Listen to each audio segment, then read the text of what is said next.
on how to disassemble and assemble. Before disassembling and assembling computer hardware, one should consider first safety.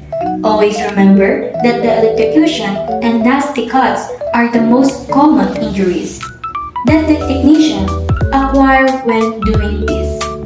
In order to avoid this, you must follow the safety procedure and are the proper tools in disassembling and assembling computer hardware.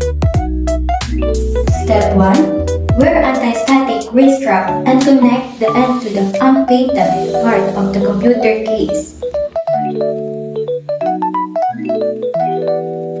And step 2. Disconnect all the devices that are connected to the power supply, motherboard, and other device.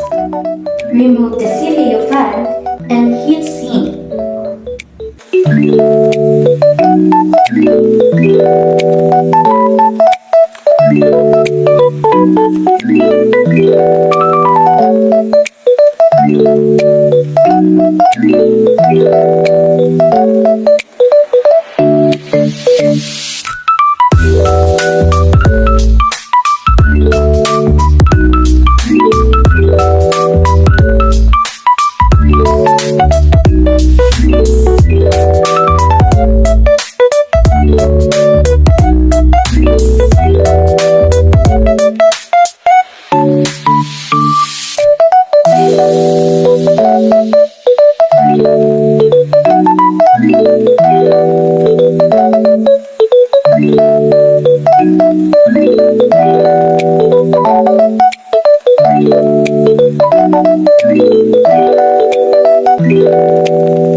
Remove the CPU processor.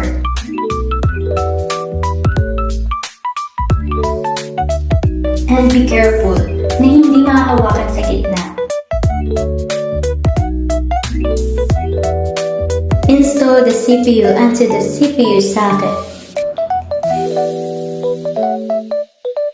Install the CPU and heatsink the mounting tab.